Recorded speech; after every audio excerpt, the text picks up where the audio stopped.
On va accueillir maintenant Nicolas Boudjar. Nicolas, qui est membre de l'association des experts agréés des intervenants auprès des CHSCT, et qui Nicolas lui-même est expert dans un cabinet de CHSCT. Je vous propose de bien le regarder parce que normalement ça pourrait être une espèce en voie de disparition. En tout cas, c'est pour l'instant une espèce menacée. Donc,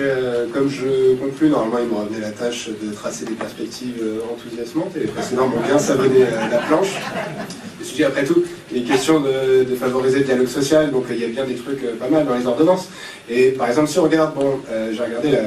comment peut être constituée la commission sécurité et conditions de travail à l'intérieur du futur CSE, comment ses moyens seraient définis, ses attributions, les ordres de délégation, les moyens pour les réunions, etc. Et donc le dialogue social qui est adopté consiste à faire en sorte que tout ça soit écrit dans un accord d'entreprise qui serait signé donc par des organisations syndicales majoritaires représentant 50% des salariés, enfin des votes. Et si jamais ils n'étaient pas d'accord, ces syndicats majoritaires, ça devrait être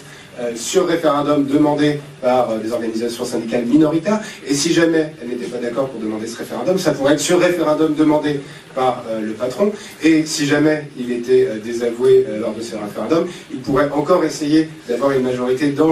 parmi les membres justement du comité social et économique, et s'il n'y arrivait toujours pas, eh bien, il pourrait tout simplement décider unilatéralement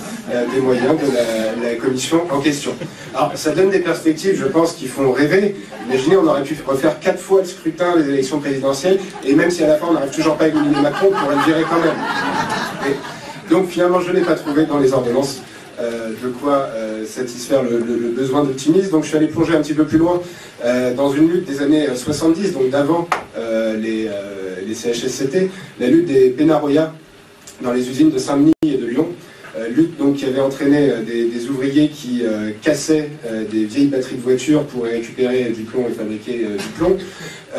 Ouvriers qui par ailleurs étaient pour la très grande majorité des étrangers qui venaient de gagner tout juste, c'était assez récent, des droits syndicaux, et qui se sont mobilisés au long cours, et c'était une mobilisation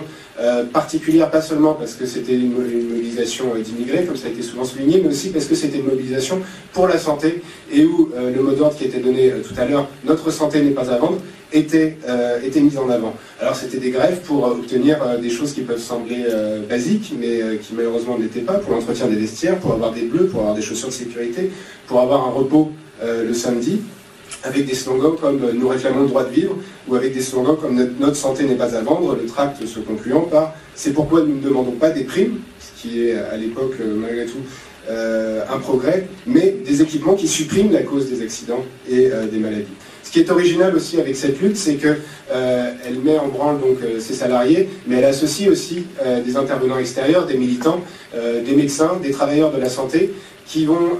aller enquêter, qui vont apporter leurs propres connaissances aux connaissances que ces travailleurs ont de leur propre santé et de l'impact que leur travail a sur leur santé. Et il va y avoir une mise en relation de ces savoirs profanes, on pourrait dire avec ces savoirs consacrés, en tout cas une mise en relation de l'expérience des travailleurs sur leurs conditions de travail, et puis ce que peuvent fabriquer du coup des médecins, des toxicologues, des spécialistes, juste pour mettre en lumière, pas mettre en valeur, mais mettre en lumière la toxicité du travail pour ces ouvriers. Et si je fais une petite parenthèse pour dire que ces experts ne confondent pas neutralité et objectivité. Ils ne sont pas neutres du tout, ils sont aux côtés des salariés pour essayer justement de mettre en lumière ce qui est rendu invisible par l'employeur, c'est l'impact des conditions de travail sur leur santé. En revanche, leurs connaissances sont bien objectives et elles sont le fruit d'une interaction entre les connaissances apportées par les travailleurs, les propres mesures que, sur l'interpellation des travailleurs, ils ont mis en place et qui permettent d'éclairer tout un pan de l'activité qui est d'ordinaire invisibilisé, aussi bien en l'occurrence par l'employeur qu'à l'époque par les classifications officielles sur les maladies professionnelles. Donc c'était une lutte pionnière qui a fait de l'intégrité physique et mentale des travailleurs un enjeu fondamental du rapport salarial. C'est une lutte pionnière aussi qui en fait un enjeu politique, un enjeu polémique, un enjeu de débat, et non pas de dialogue, puisqu'on n'est pas dans deux parties qui sont égales. Et c'est aussi une lutte qui met en avant l'expertise et la connaissance des travailleurs, et qui élabore des connaissances avec des intervenants extérieurs, plus ou moins experts.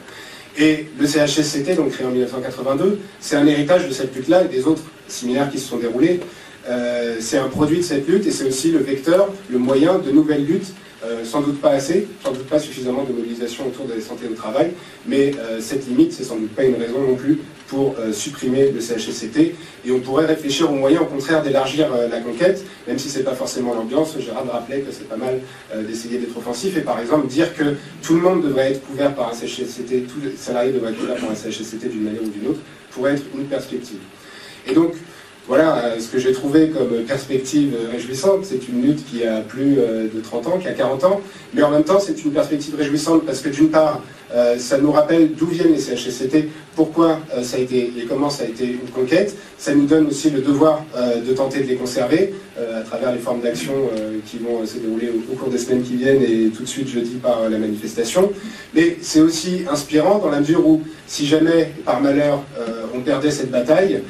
ça a donné un exemple d'une lutte particulière associant différents types d'interlocuteurs qui coordonnaient aussi ces différents interlocuteurs, comme ça a été évoqué par plusieurs intervenants auparavant, avant même la création du CHSCT, et sans le CHSCT. Donc même si par malheur on perdait sur ce point, il faudrait trouver en nous-mêmes l'inspiration et les moyens de réinventer à nouveau de nouvelles luttes de ce type-là.